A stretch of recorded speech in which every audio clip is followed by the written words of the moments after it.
Olá, meus queridos, boa noite, paz do Senhor. Mais uma vez aqui estamos ao vivo. Estamos aqui agora na tentativa de retomar as gravações das lives, né? Hoje estamos aqui com o pastor Alex Alves. Ele tem um assunto assim interessante para a gente destrinchar, né? Um assunto novo, uma revelação tremenda, que vai tomar um sentido melhor à medida que a gente vai avançando aqui nessa gravação da live. Tá bom, queridos? Vou passar para o pastor dar uma breve palavra com vocês, logo mais a gente vai orar para dar início no estudo. Amém. Um abraço a todos os irmãos. Já faz tempo que a gente não voltava a gravar as nossas lives, né? E eu tenho certeza que hoje vai ser o reinício de uma série de muitas outras lives abençoadas que o Senhor vai nos conceder. Já adiantando de antemão aqui, que esse tema do qual nós vamos estar tratando hoje, que é sobre o mistério da iniquidade, ele vai não vai ser possível a gente fazer uma só live. Então a gente vai ter a continuação, né? Ou seja, após essa live a gente vai marcar para fazer uma segunda live. E eu acredito que 2 lives vai ser suficiente para a gente falar sobre esse assunto, tá bom? Então eu peço desculpa também aos irmãos que hoje eu não estou gravando no meu computador, então eu estou gravando no meu iPhone e talvez o áudio não vai ficar tão bom quanto o do computador. Mas, assim, na próxima ocasião, eu vou estar, sem dúvida, eu vou estar usando o computador, tá? É isso. Minha esposa está usando o computador hoje, então, para fazer algumas coisas importantes do trabalho dela. Então, eu não estou podendo usar o computador hoje. Mas é isso. Mas eu creio que vai ser benção. Amém. O pessoal já está chegando aí, daqui a pouco a gente vai interagir com vocês, falar com vocês. Eu já vou pedir aqui para vocês nos ajudar aí na questão de áudio, imagem, se tem algum barulho, alguma coisa irritante, alguma coisa fazendo com que a gravação não fique, né, adequada para atender a demanda, no sentido de fazer o melhor para Deus, né? Não no sentido de querer sempre fazer uma coisa que talvez não esteja nas nossas condições, né? Embora a própria palavra nos orienta e nos conduz a fazer o melhor, né? E tudo isso é pela fé, né? Então não tem desculpa para falar que não tem condições, né? A gente sempre está pelejando aqui, batalhando para que isso aconteça da melhor forma possível. E agora, nesse momento, eu quero fazer uma breve oração aqui para a gente iniciar o estudo, e logo mais a gente vai, então, introduzindo aí o assunto do qual vai ser bênção para as nossas vidas. Senhor Jesus, nesta noite nós queremos te agradecer pela oportunidade, queremos te agradecer pela vida do irmão Alex, pelos que vão participar desta live, tantos que ouvirão ao vivo, tantos quantos outros que participarão depois, ou em um comentário, ou até mesmo assistindo a live toda. Que o Senhor possa abençoar este público, tanto os de longe quanto os de perto. Abençoa a nossa vida, que nós possamos ser ferramentas, que nós possamos ser bênção na vida dos nossos irmãos. Que nesta noite nós disponibilizamos um tempo onde a gente quer transmitir uma palavra da parte do Senhor e que essa palavra venha a ser de maneira direcionada por Ti, que não saia da nossa mente, que não saia da nossa fruto da nossa mente, ou até mesmo de uma possível carnalidade, mas sim que Teu Santo Espírito conduza esse estudo, essa live, e que Teu nome venha a ser glorificado, que Teu nome venha a ser engrandecido através da nossa vida. Isso é o que nós te pedimos, em nome de Jesus. Amém. Amém. Queridos, a gente também, além daquilo que o pastor Alex já falou no início, das futuras gravações, né, que a gente quer dar seguimento agora em nome de Jesus, a gente também tem na manga, vamos dizer assim, o irmão Luciano, o irmão Magno, né? A Isso. gente tem conversado com eles no privado, eles já estão de a par da situação, que a gente já está se programando para começar gravar essa live, mas eles estão num momento deles de dificuldade, assim como nós passamos 2 meses, eu particularmente, fiquei 2 meses sem gravar live, acho que o pastor também, né, pastor Alex? Acho que essa Então vai foi ser a primeira momentos de live do dificuldade. ano, né? Oi? Primeira live do ano, não? Eu acho. Primeira live do ano, primeira live do ano, né? Já estamos aí em quase metade de março, né? Então 2 meses e 12 dias sem gravar live, né? Então nós tivemos as nossas dificuldades, né? falta de tempo, falta de recurso, várias coisas aconteceram, né? Inclusive assuntos novos Deus nos trouxe, né? Para estar falando aqui hoje. Então a gente só está aqui fazendo, honrando os nossos irmãos, né? Irmão Magno, irmão Luciano, que loguinho eles estarão conosco gravando, tá? Lives, né? Sobre deserto, sobre testemunhas, sobre esses assuntos que a gente vem falando ao longo do tempo, né? E aqui eu quero dar uma breve boa noite para os irmãos que já entraram, né? Pessoal o casal lá da Aliança Eterna, a irmã Sônia, irmão Maurício, irmão Alex, né? Irmã Edneia lá de Sorocaba, e tantos outros irmãos lá do grupo, né? Do nosso grupo Efraim. Deus abençoe todos vocês, né? Os que estão participando, os que vão participar, e também os que não conseguirão participar hoje, mas no decorrer dos dias, né? Eles vão ver a live com certeza. Então, queridos, eu vou passar aqui a palavra para o pastor Alex, ele vai dar uma introdução no assunto, vai trazer aqui uma estrutura, algo que a gente vai começar a explanar depois da introdução que ele fizer, né? Que é importante montar uma estrutura, construir um pensamento, uma base, para aquilo que a gente pretende falar com vocês a respeito dessa palavra de hoje. Amém? Com você, irmão. Amém. Um prazer, mais uma vez, poder estar aqui com todos vocês, nossos irmãos queridos. Certamente que muitas pessoas vão estar, na verdade, assistindo a live depois, né? E eu creio que vai ser de grande bênção para todo mundo. Bom, irmãos, hoje nós temos um assunto que eu acredito, eu pelo menos considero que seja uma novidade no meio do povo de Deus, né? Vamos dizer assim, de uma forma geral. Pelo menos eu, até hoje, não ouvi nada nesse sentido, né? Eu, na verdade, para ser bem honesto, essa semana passada eu ouvi um debate de dois líderes do sistema religioso e, para minha surpresa e alegria, eu pude ver que um dos debatedores que defende, inclusive, pós-tribulacionismo, porque o debate era sobre pré-tribulacionismo e pós-tribulacionismo, e o debatedor que defendia o pós-tribulacionismo, se me falha a memória, não quero errar aqui, mas me parece que é Bispo Hildo, uma coisa assim. Mas depois eu vou, se não for, outra hora eu falo de novo sobre isso, porque esse debatedor, no caso, pós-tribulacionista, disse exatamente aquilo que eu tenho dito há algum tempo já, né? E os irmãos que nos acompanham no canal, no grupo do WhatsApp do Efraim, já viram, né? Já ouviram, já sabem sobre esse assunto, de que existem dois personagens e não apenas um, quando a gente fala de anticristo e iníquo, homem do pecado, profano, rei do norte, rei da Síria, enfim, são dois personagens e não um. E esse bispo, ele, quando defendeu ali a sua linha, né, pós-tribulacionista, a qual nós cremos também, ele dizia que o personagem mencionado pelo apóstolo João em uma de suas cartas, em 1 João capítulo 2 e em 1 João capítulo 4, quando ele fala de anticristos e anticristo, esse líder, ele disse que esse personagem ele está mais relacionado com o falso profeta de Apocalipse, capítulo de número 13, 16 e 19, e não com a besta que sobe do mar. Então, eu achei muito interessante isso, porque ele, certamente, como um bom leitor das Escrituras e um pós-tribulacionista, somente uma pessoa assim teria condições de discernir esses pontos muito importantes.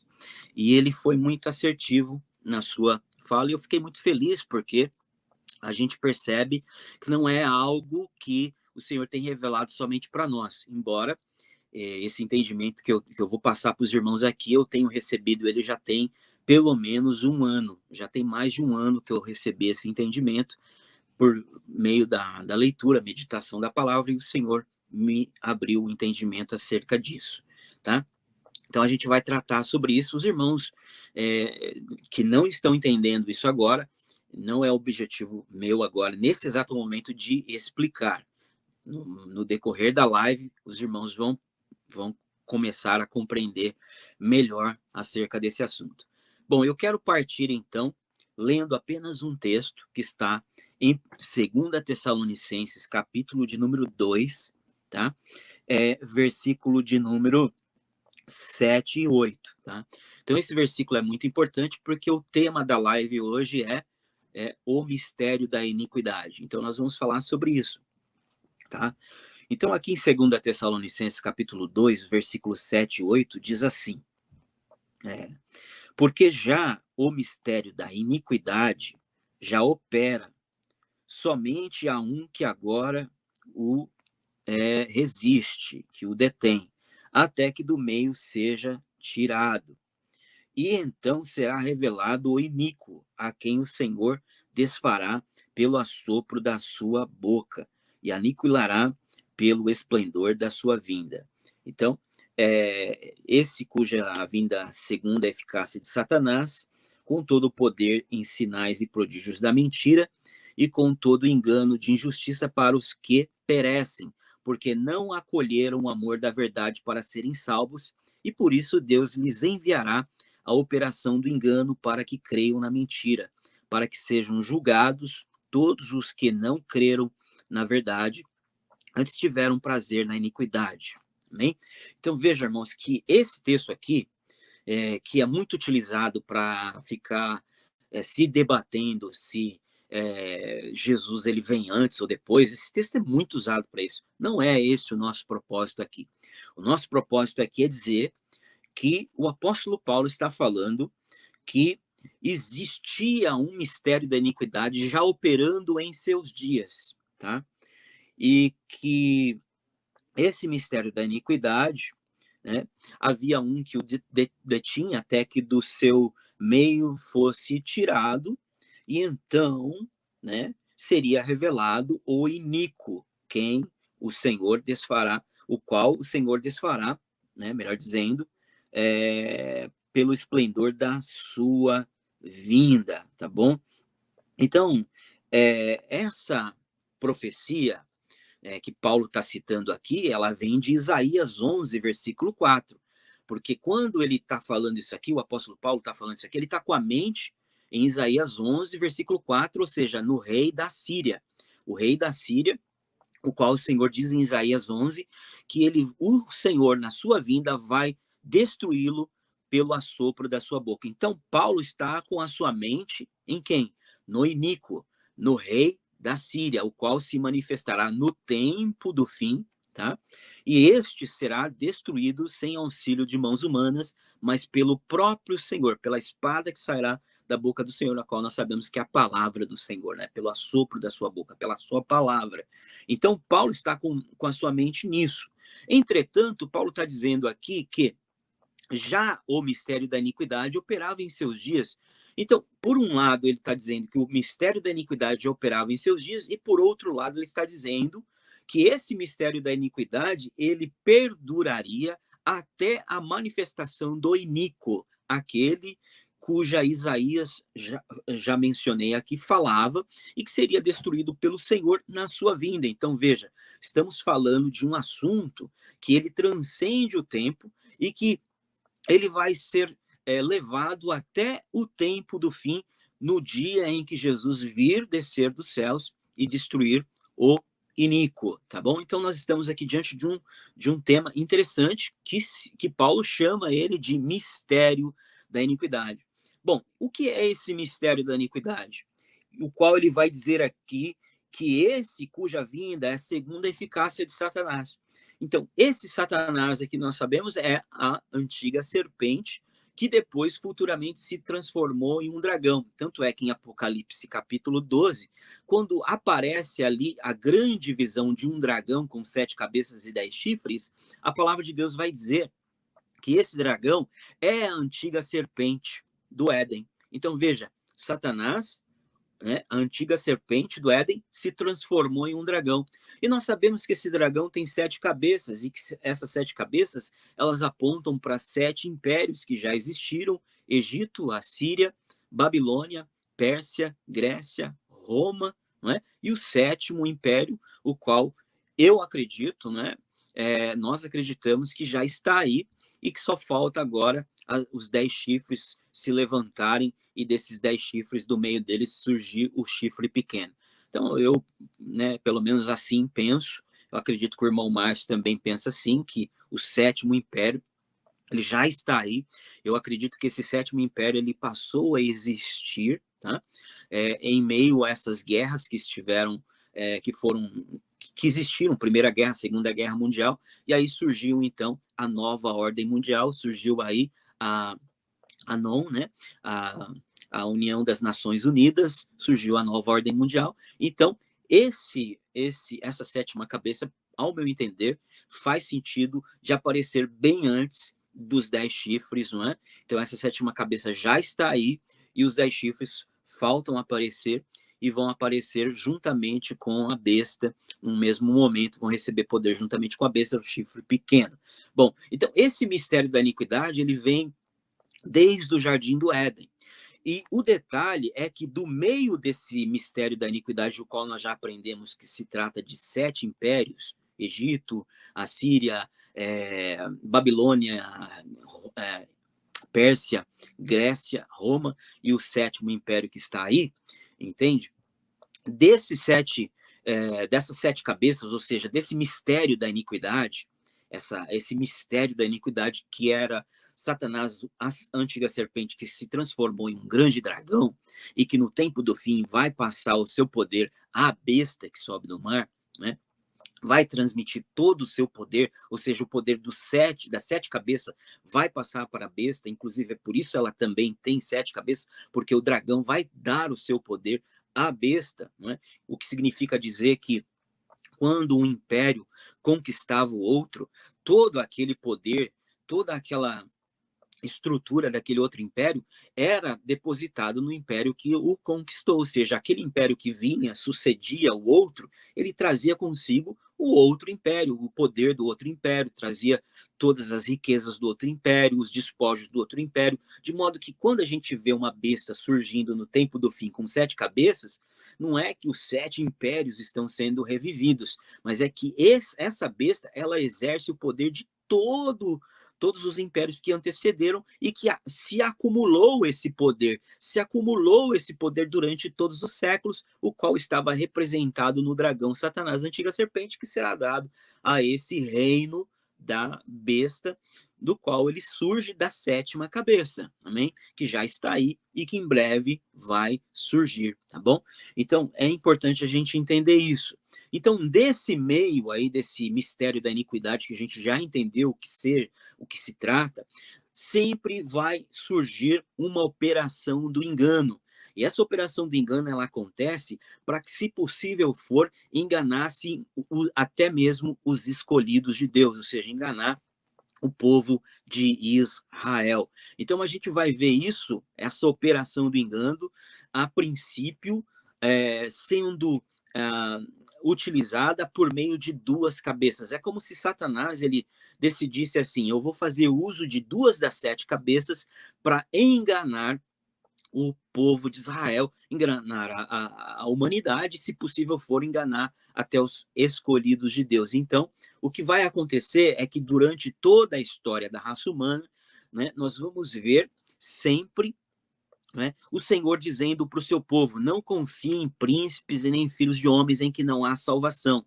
Olhem para mim, busquem a rocha da tua salvação, olhai para o alto, busquem o Senhor. Quando vocês se verem apertos, clame ao Senhor, busque o Senhor. Então, o Senhor sempre vai estar falando para a gente não confiar em nada disso, é para a gente buscar o Senhor. Mas, infelizmente, não é?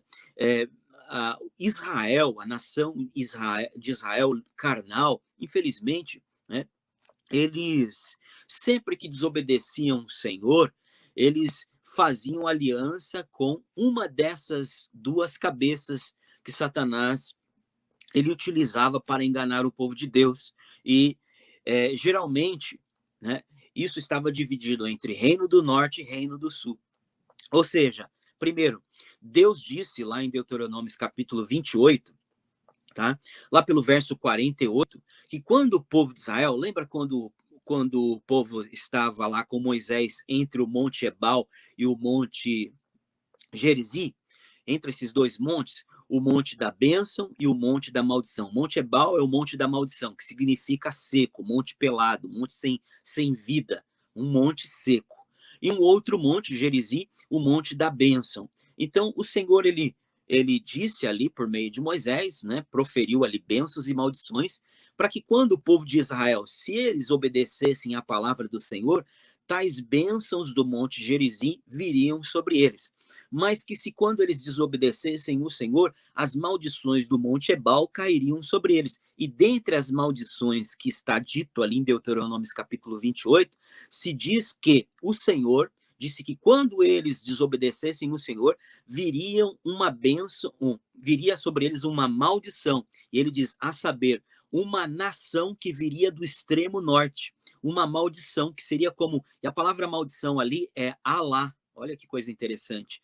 Alá, que tem que tem esse significado de maldição. É interessante que a palavra Alá no hebraico, às vezes, ela pode ser traduzida como subir, né? Então, você vai ver, por exemplo, em Oséias, capítulo 1, no versículo 11, quando a palavra de Deus fala das duas casas de Israel sendo arrebatadas para o Senhor, sendo retiradas daqui, diz-se ali, quando se usa a palavra subir, se utiliza a palavra lá, no sentido de subir. Mas a palavra lá também, no hebraico, ela é utilizada para falar de maldição. E essa palavra, que está ali em Deuteronômio 28, ela é dita para Israel, quando Israel desobedeceu ao Senhor. Então, o Senhor enviaria uma nação do extremo norte contra Israel, e viria como sobre asas, né, voando como ligeiramente para destruir Israel. E quando isso acontecesse, eles fossem levados cativo por essa nação que viria do extremo norte, eles deveriam clamar ao Senhor, se humilhar, buscar o Senhor, se voltar para a sua palavra, então o Senhor os arrancaria dali daquele cativeiro e os levaria de volta para a sua terra. Ou seja, entretanto, a palavra de Deus vai nos falar também, inclusive Daniel vai fazer uso dessa palavra Alá, quando ele vai estar orando lá em Daniel capítulo 9, né? E ele vai estar confessando os seus pecados, se incluindo no pecado da nação de Israel, vai estar se humilhando com pano de saco e cinza. Ele vai dizer que porque Israel pecou, os nossos pais pecaram, nós pecamos, ele vai dizer por isso, por causa da nossa transgressão, o Senhor enviou sobre nós essa maldição. Então, veja, irmãos, que a mesma palavra que está em Deuteronômio 28, usada para nação que vem contra Israel como uma maldição, ela é utilizada por Daniel, querendo dizer que por isso o Senhor enviou o rei da Babilônia do norte contra a casa de Israel, contra Judá, e os levou cativo. Então Daniel está com isso na sua mente, né? Entretanto, a palavra de Deus vai nos dizer então, né, nós vamos ver esses episódios acontecendo durante toda a história de Israel, ou seja, quando o povo de Israel pecava, então o Senhor enviava uma nação do norte, às vezes o rei da Síria, às vezes o rei da Babilônia. Isso é interessante a gente parar para refletir, por quê? Porque o iníquo, o homem do pecado, que vai se manifestar no tempo do fim, às vezes ele é comparado ao rei da Babilônia, às vezes ele é comparado ao rei da Síria, porque na verdade ele é o rei que vem do extremo norte. Ele é chamado de Gog, chamado de chifre pequeno, ele é chamado de vários nomes, no sentido de que Deus, no tempo do fim, vai enviar um homem vil, um iníquo, do extremo norte de Israel, para vir contra a nação de Israel. Então, quando a gente observa isso na história de Israel, a gente vai ver que quando Israel sempre pecava, Deus então ele permitia que essa nação, como ele diz em Deuteronômio 28, do norte viria contra Israel para levá-los cativos, entrar em Jerusalém, tomar suas casas, tomar o povo, levar cativo e matar muitos dos seus filhos. Por quê? Porque esse povo havia deixado a lei do Senhor, havia se rebelado, e pior, porque eles preferiram, né, preferiram matar os profetas, matar os atalaias do Senhor, e preferiram fazer aliança com o rei do Egito, o rei do sul, que aparentemente sempre foi um reino, né, que oferecia proteção a Israel e que não subjugava Israel como rei da Síria. Então, Israel ele sempre buscava auxílio no rei do Egito, em Faraó, rei do Egito, e isso era uma grande cilada, ou seja, Israel quando fazia isso, então o Senhor ficava virado, e aí então ele realmente mandava o rei do norte, e o rei do norte vinha e conquistava Israel e os levava cativo. Então o que Deus não queria era que, mesmo o povo tendo pecado, havendo pecado, e quando ele enviasse o rei do norte para cercar Jerusalém, né? Então ele cercava Jerusalém, então o que acontece é que Deus não queria, eu não sei se caiu aí a transmissão, o que aconteceu, se está tudo bem? Então, Deus não queria que o povo fizesse aliança com o Egito como quem buscando proteção no Egito, ao invés de confiar no Senhor. Nós vamos ver isso em alguns textos de Isaías, depois dessa minha primeira fala, tá bom? Então, Deus não queria isso. Deus queria que o povo buscasse o Senhor, pusesse a sua confiança nele, e aí então ele enviaria o seu anjo, e esse anjo daria livramento contra o rei da Síria. E isso nós vamos ver acontecendo em alguns episódios. Só que, detalhe, irmãos, sempre que nós estivermos falando do Israel carnal, sempre que nós estivermos falando do Israel carnal, a gente vai ver esse Israel carnal sempre caindo nesse engano, sempre caindo nessa operação de engano e fazendo aliança com o rei do Egito, tá? E então sendo possuído pelo rei do norte. Isso vai acontecer muitas ocasiões, né? A gente vai ver o rei Jeconias fazendo isso, fazendo aliança com o rei do Egito, Faraó Neco, e ele sendo conquistado pelo rei da Babilônia, Nabucodonosor, e sendo levado cativo para a Babilônia. Mas antes disso, nós vamos ver o rei Ezequias, lá, que inclusive isso aí se encontra em Isaías 36 e Isaías 37. Nós vamos ver o rei Senaqueribe antes do cativeiro da Babilônia, antes de Judá ser levado cativa. A gente vai ver o rei Ezequias, que foi um bom rei, mas que depois ele acabou se distanciando um pouco do Senhor.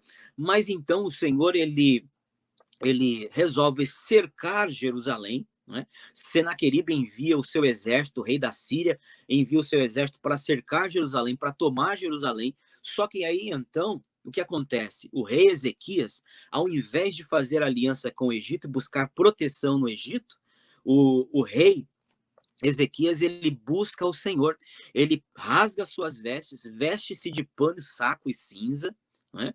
Ele leva a carta do rei Senaqueribe diante do templo, da casa do Senhor, apresenta isso para o profeta Isaías, e aí então, porque ele fez isso, porque ele não fez aliança com o rei do Egito, né?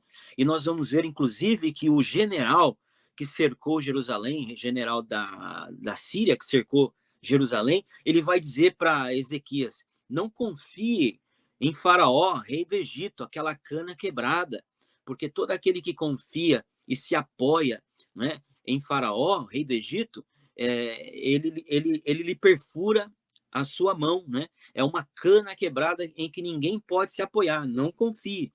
Então, na verdade, Ezequias, o rei Ezequias, ele não confiou em Faraó, não fez aliança com o rei do Egito, e por causa disso, né, me parece que o irmão Márcio saiu, né? Mas vamos continuar aqui. Daqui a pouco ele volta. Então, o rei Ezequias ele não fez aliança com o rei do Egito para buscar proteção contra o rei da Síria que estava cercando Jerusalém. E aí então o Senhor ele envia um anjo, e esse anjo ele mata, se não me falha a memória, 280 mil ou 180 mil soldados assírios, né? E o rei da Síria ele vai, melhor dizendo, o exército do rei da Síria ele foge, bate em retirada, né? E aí então Jerusalém tem esse livramento. Por quê? Porque eles não buscaram auxílio no rei do sul, no Egito, contra o rei do norte. Nós vamos ver esse mesmo episódio acontecendo quando há um cerco na cidade de Samaria, né? Nos dias do profeta Eliseu. então o povo também estava em pecado, mas aí o Senhor, ele usa o profeta Eliseu, né? Após o rei de Judá rasgar as suas vestes, se humilhar, o profeta Eliseu se levanta ali e diz que o Senhor ia dar um livramento no dia seguinte. E aí são aqueles 4 leprosos que são levados ali, não é? Para fora do arraial. Na verdade, eles vão para fora do arraial, como quem diz, né? Se a gente ficar aqui, a gente vai morrer de fome. Se a gente for para lá, a gente vai simplesmente morrer. Vamos ver o que que dá. E aí, quando eles saem, né, em direção ao arraial dos assírios, que está cercando Jerusalém, os assírios ouvem um barulho como de grande multidão de um exército, e eles fogem em retirada e deixam tudo para trás, né? Ou seja, o Senhor mais uma vez dando livramento a Jerusalém. E detalhe, esse cerco e essa fome durou 7 anos. E o Senhor, inclusive, por meio do profeta Eliseu, tirou a viúva, né? A viúva de Serepta, né? Que havia feito um quarto para o profeta Eliseu morar quando ele vinha passar por ali, ficava na casa dela, naquele quarto que ela havia feito para ele. Então, o profeta, quando veio a fome, ele se preocupou em tirar essa mulher dali da cidade de Samaria antes da fome começar e levar ela para uma outra região com o seu filho. E quando acabou os 7 anos de fome, então ela voltou, e aí então ela foi restituída das suas terras, não é?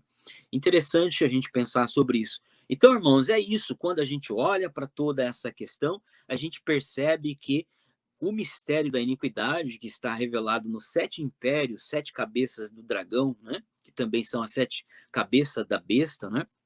Que se levanta do mar, existe uma operação do engano aí sendo utilizada por meio de 2 das 7 cabeças para, se possível for, enganar os escolhidos de Deus. E eu termino essa fala aqui citando Joel capítulo 2, porque lá em Joel capítulo 2, que inclusive é um livro que foi escrito para o Israel espiritual e não para o Israel carnal, o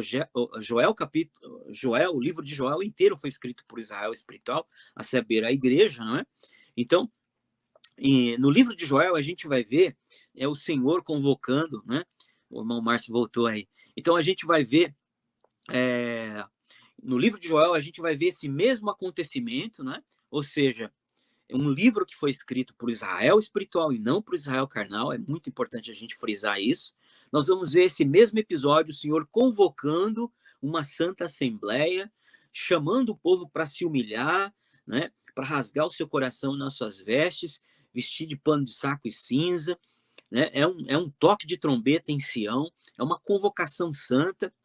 O noivo sai da sua recâmara, a noiva do seu aposento, né? O sacerdote chora no altar, os velhos, as crianças, todo mundo se humilha na presença do Senhor, porque esse é um evento que aponta para a festa das trombetas e que vai culminar na festa da expiação, que nós sabemos que é um período de 7 anos da última semana, tendo seu início com a festa das trombetas e culminando com a festa da expiação. E o interessante é que em Joel nós vamos ver que porque o povo vai clamar, esse Israel vai clamar, vai jejuar, vai clamar, vai se santificar, o Senhor vai dizer então que ele vai enviar o rei do norte, que estava vindo contra eles como um exército de gafanhotos para devorar toda a sua terra. O Senhor vai dizer assim que vai enviar o rei do norte, está lá no capítulo 2 de Joel, para longe deles, para o mar oriental e para o mar ocidental, e vai livrar o seu povo. Então vejam, irmãos, por quê? Porque o Israel espiritual não cai nessa cilada, não é enganado nessa operação do engano, ele não confia em príncipes, não confia em filhos do homem, em que não há salvação, em que não há Yachá. Ele não confia, ele confia no Senhor, ele vai clamar, o Israel espiritual vai despertar, vai clamar ao Senhor, e o Senhor vai enviar o seu anjo e vai dar livramento, porque lá em Daniel capítulo de número 12, diz que nesse dia, nesse tempo, o Senhor vai enviar Miguel, o seu anjo, para dar livramento ao seu povo. E esse povo é o Israel espiritual, porque o Israel carnal cai nessa cilada e ele faz aliança, né, com o rei do sul. E aí a gente pode amplificar, e eu termino aqui a minha fala, dizendo que eu não vou entrar em muitos detalhes, mas eu vou simplesmente aqui trazer assim uma explicação bem rápida do que eu acredito hoje ser o Reino do Norte e o Reino do Sul. Então, o Reino do Norte, para mim, tem a ver com as nações muçulmanas e tem a ver com aquilo, todas as nações do Oriente, né? Tem a ver com isso. Eu não vou citar aqui quais são agora, que esse não é o objetivo da nossa live. Então, o Reino do Norte tem a ver com aquilo que está para além do norte, para além do Oriente, do Eufrates, né? Tudo que está para cima de Israel, do norte, e Eufrates ao Oriente, porque o rio Eufrates, não sei se vocês sabem, ele tem a sua nascente na Turquia. Então, o rio Eufrates, ele nasce na Turquia, ao norte de Israel, e ele vai desaguar no Golfo Pérsico, que está ao oriente de Israel. Então, é óbvio que o Senhor está falando que esse reino do norte, que inclusive tomava todo o norte de Israel, e ele descia até o oriente de Israel, ao lado oriental do rio Eufrates, isso tudo está falando de uma coisa só. Então, esse rei do norte, para mim, tem a ver com isso, com essas nações do Oriente, os inimigos de Israel, né? Tem a ver com isso, tanto os que estão para cima, quanto os que estão por Oriente. E o reino do sul, para mim, tem a ver com tudo aquilo que está para além do rio Nilo, né? Porque a demarcação do território de Israel, que Deus prometeu para Abraão, está entre o rio Nilo e o rio Eufrates. Então, está dentro disso. E tudo que está para além do rio Eufrates é inimigo de Israel. Tudo que está para além do rio Nilo é inimigo de Israel. Só que o detalhe, diferente do rio Eufrates, o rio Nilo não tem a sua nascente no norte do Egito. A nascente do rio Nilo está ao sul do Egito e vai culminar no mar Mediterrâneo, que está ao lado ocidental de Israel. Então, veja, irmãos, por um lado, a gente tem o rio Eufrates, que começa lá na Turquia, ao norte de Israel, e vai terminar no Golfo Pérsico, ao oriente de Israel. E por outro lado, nós temos o rio Nilo, que tem a sua nascente abaixo do Egito, né?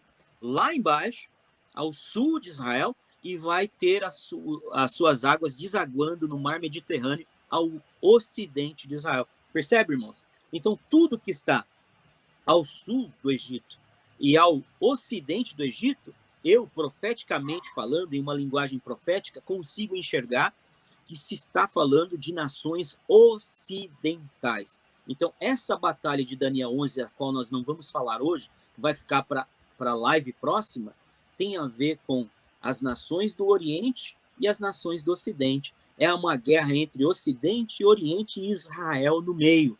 E não só o Israel carnal no meio, mas nós também, o Israel espiritual no meio. E a questão toda que fica é: quem nós vamos buscar auxílio? De quem a gente vai buscar auxílio? De onde virá o nosso socorro? Virá do rei do sul, como acontecia sempre quando Israel buscava socorro no sul? Ou seja, do ocidente, a gente vai confiar no ocidente, achando que o oriente, como hoje, se estão demonizando o oriente, né?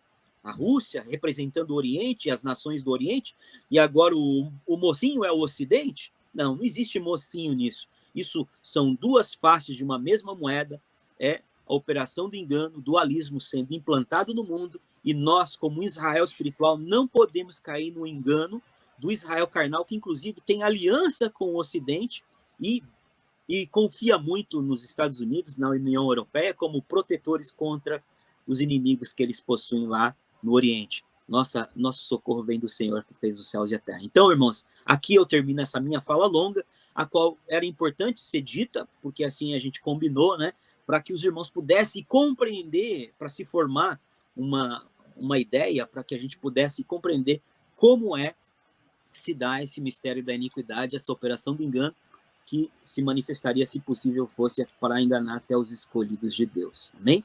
Então eu passo aí a bola para o irmão Márcio agora e ele vai dar continuidade, ou acrescentando alguma coisa em cima do que eu já falei, ou então dando continuidade conforme Deus colocar no coração dele.